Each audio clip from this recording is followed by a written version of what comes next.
Nangama edoa se Jésus-Christ idumainu andengo wen efa fa ulosanu afin weti edefwenyo oma blebo uka blebo kunde ukalen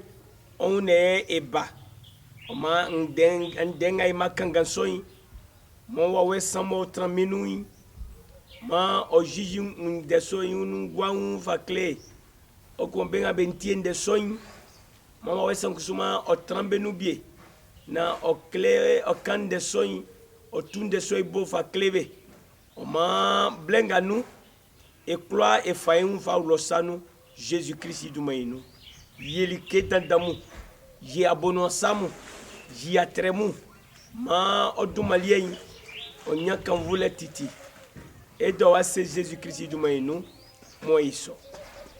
andenga nye amekla amulike Jésus Christ dumainu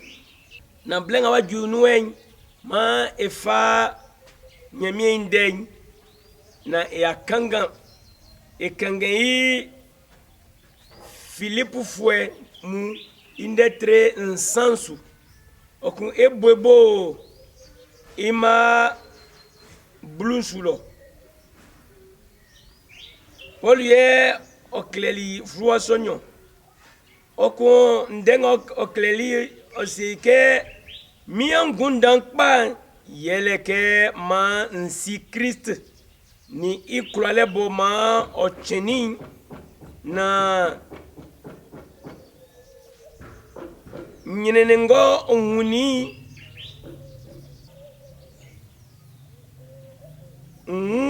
we lele se ngun ma nyoke isa na nlafisuke nkusu nkenwe amen Paul yangunda newe yangunda nemeni yewanyo miangunda kpa yeleke ma nsi Christ ya oangunda mbio oti nkusu ma miangunda liembie keyo nsi Christ ye mbiso keyo ni okpa esi Christ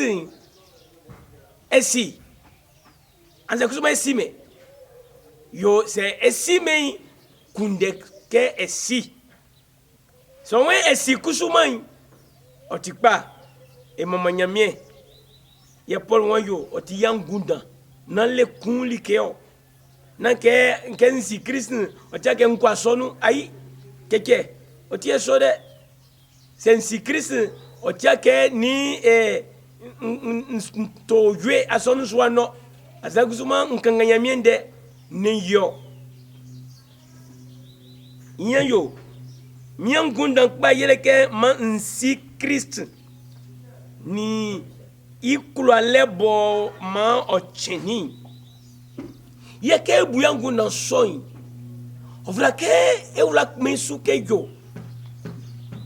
otiklewa nyamiende nuke Christ ocheni ye nyamie ikula le dan ye man Christ kenyo nyamie ikula le dan ye man Christ blabo cheni ofuli ngulolo ovlake elafisu keyo nyamie dense keyo iso kula le dan soin odiguma eklonu odiguma engwanu odiguma eunenu e anglensu ye konwe esi Christ ni otike yo esike Christ soin mo be boboli wakanda soin be boboli o sate metio okunkes esi sonti satemu olie ni enianu biekun kebe ko ebe satenio akpochion enianu biekun setio yemo si Christ ni esike afento esu nyine ntolisu iso nyine ne motoli Christ sunti e fama Christ e fa gwangwa iso nyine motoli Christ sunti e kusuma ovlake e kniye nyunu keyo blebo e omanu nyine enwi sa kusuma kulale ngamwe o keni Christ kulale ngamwe o man Christ wali ngulolo iso kulale mo otran enui iti ekusuma elekulale biye ison tie sere coin ke etinyene ne ko sere coin afin esikeyo kulale ntiere amen hallelujah kulale ntiore ison tie ofza ke esi Christ benga be si Christ kulale Christ kulale ntiberie benga be si a Christ be lema kulale benga be si Christ be le kulale ison ti kingin pa iso kulale ndei ke ekoye nyunu efa kangan otiklewa Pierre iflua nyonsu indetre kun mo eva bobo iman sansu o se ke esi srango fleliye enyanyunu bo eyo sango tikpa ke ibobosa nti likenga boma ekula fa manta nyamie titi ifanganu ofe ikula manie ke oyoli son okani nde kleliye ke owayo like damae nanke anko nya like soin an yaki likenga benyi blosu boma mensakin na ankatike nyamiesa nga otiatre e katike nyamiesa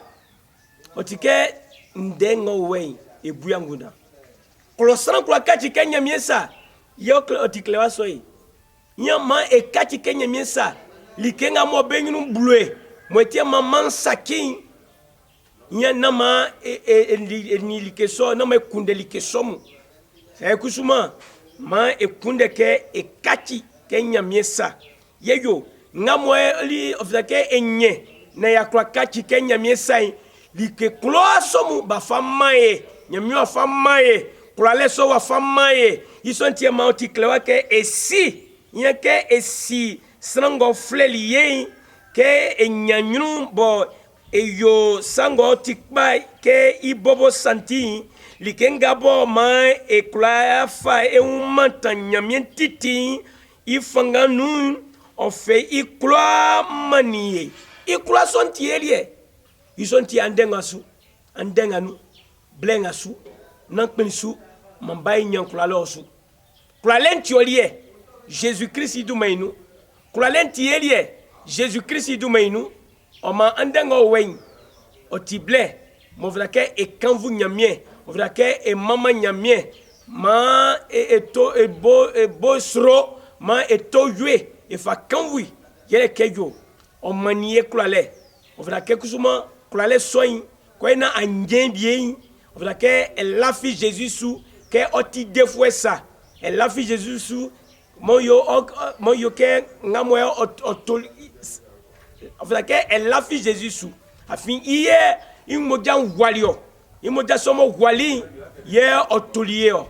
o manku suma ngamwe ke exison ben ngamwe ba so Jésus nous mo be la fi Jésus sous mo Jésus tu be defoué on fait que beku suma so Jésus croire hier mo be fa digumai ma e fa Jésus croire fa diguma ble croire nous ya ndengo wen et fa Jésus kula e fa di juma ble meninu yele kese yele kejo e kman fle iduma damo fa maniye iduma sonu musu mesi satan e anyakula le isu ji moja mo walinti Jésus mojanti e anyakula le musu mesi satan su